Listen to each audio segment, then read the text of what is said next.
So it's Sunday. I'm out here. We're gonna fix this problem today. The low hanging exhaust on my 4th gen. And as always, these videos are sponsored by our forum, 4gtaco.com. Come check us out. Come chat with us there. Come join. Free to join. We'll even send you a bunch of decals. But let me turn the camera around and I'll show you what we're gonna do today.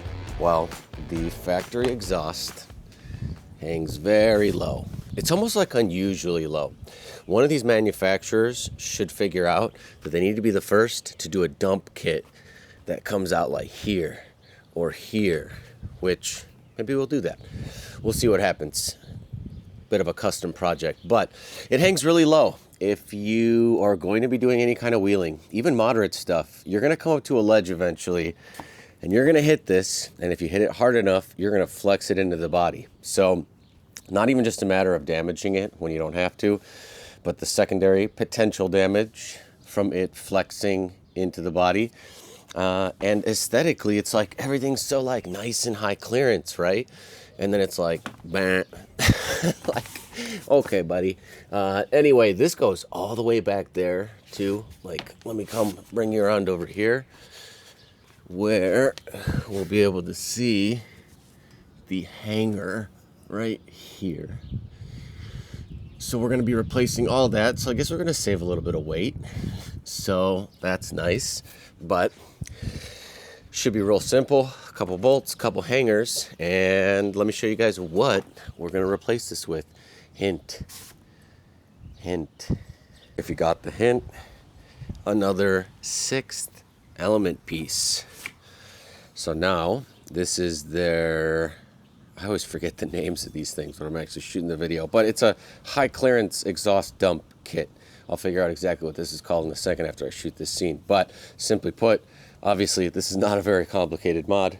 We're gonna unbolt this thing, this exhaust, all the way back to that point back there, and then use this hanger and mount it up like that.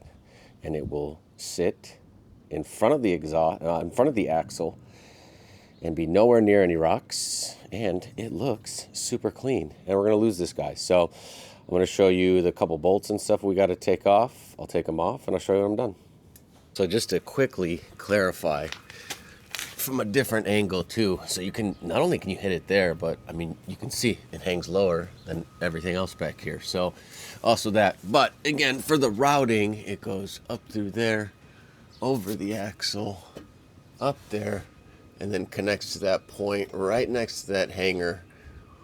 So we're gonna get to remove all of this. Just wanted to show you guys a different angle of how all that's routed, in case you're not familiar. Okay, so because I'm alone, probably won't be doing a step-by-step. It's kind of hard to shoot yourself while you do things without setting up a million cameras. But anyway, taking this stuff off, there's one hanger right here. Should slide right off. You can grab some like silicone lube spray, something like that. Even some WD-40, just something to lubricate it a little bit. Then there's nothing else to take off but the hanger over there. So let me bring you, oh no, always losing stuff. Okay, let's go under the car. And I went too far, but there are a couple bolts right there and a hanger. I hope you guys can see it. I showed it to you before, but we're gonna take those off. And then it's literally as simple as just bolt this back on there. So let's get it on.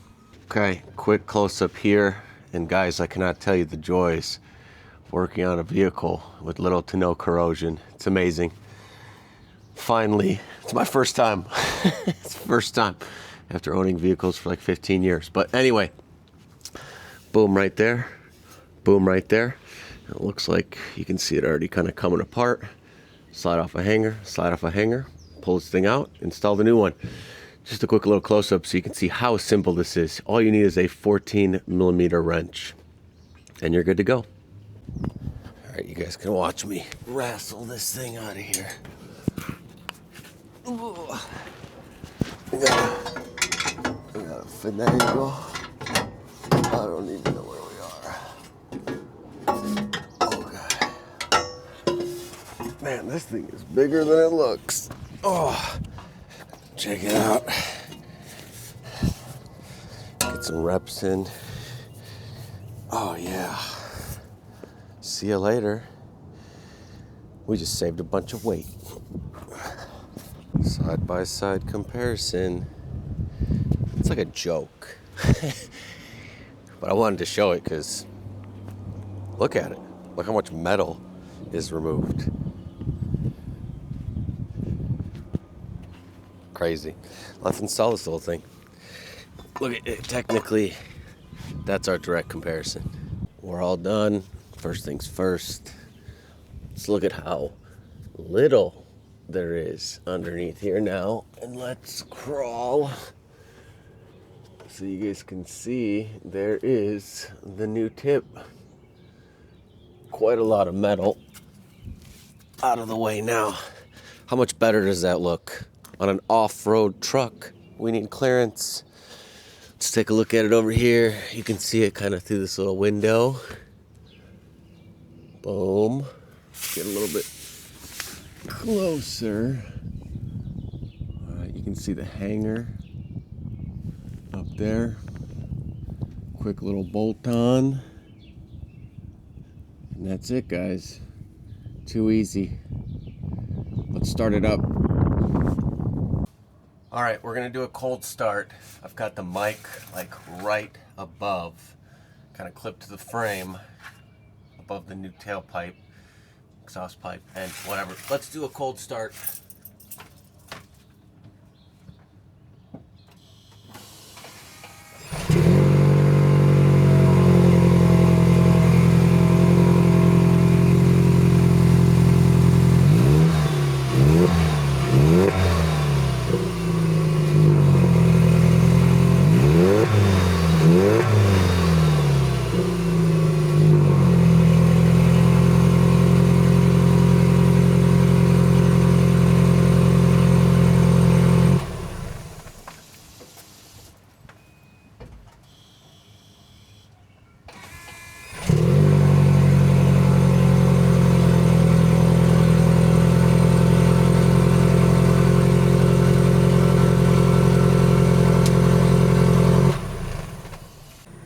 All right, so it is definitely, especially at higher idle, when it's like really rumbling. Let me show you guys. Yeah, it's like a slightly bit more throaty. You know, it's got that, you know, look at my little Honda Civic go. Just joking, obviously it's got the 4-cylinder, but a 4-cylinder is a hard vehicle to make sound good. And I think that the subtleness of this exhaust is exactly what this truck needed. I don't know about any of the other aftermarket ones, but there is a difference because obviously, you know, we're losing all the tubing and we're losing that kind of final muffler silencer. I don't know these exact terms.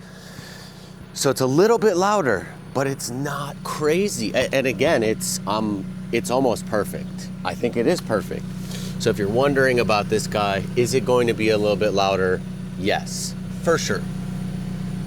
But it has this like little rumble, you know, like this little diesel that it is. And I like it. So if you guys are curious, clearance and a little bit more noise. So it's not just a, you know, it's only $100. At least right now when I'm making this video. It's only $100. And if it gives you a little bit throatier of an exhaust note, then it's also like more of an exhaust, right? Than just a high clearance chop. And yeah, we did save a little bit of weight. So I didn't think I was gonna be this stoked on it, but I'm pretty stoked on it. It's clean, it looks good, it sounds good, easy install. These guys did a good job. Okay, I think that's gonna be it for this video. It's pretty straightforward. I mean, it's a bolt-on high clearance exhaust dump kit from Sixth Element. We already did their recovery points. You guys might've seen that video. Front and rear. I've also got their intake. I'm excited with the little exhaust, with the intake. We'll be hearing the turbo noises a little bit more. maybe giving us a little bit more oomph. We'll see. Someone put it on a dyno, right? Yeah, that's going to be it for this one. Again, 4gtaco.com. Links to everything always going to be in the description. So our forum, our sites, all that kind of stuff. Obviously, a link to the product will be down there. Check them out. Good job, guys. I like this. I'm going to go rip it around a little bit, see how it sounds. But yeah, simple mod, off-road mod, exhaust mod. We'll see you next time. Okay, so I wasn't done, but I'm about to be, and I'll keep this short. I took it for a drive, right? It is nearly impossible to tell the difference when you're actually driving. And I have a lift, some tires, things that make noise, right? And it's a truck, so it's not really like quiet in the first place. You can definitely hear it down low. So like when you first start the car, when you're driving through the neighborhood, it definitely has a little bit of a rumble to it. And that's awesome. But once you start driving and the wind and all this other noise starts to come into play, there's no drone, there's nothing like that. It's nice and quiet, and you kind of only hear it when you want to, and when you're cruising, to me, there's basically no difference. So maybe you have more sensitive ears than me, but just want to let you guys know, took it for a drive, nice and rumbly, but quiet, right, around the neighborhood, and I almost couldn't hear it at all when I was driving at any kind of speed above like 25 miles an hour. So that's it. We'll see you next time.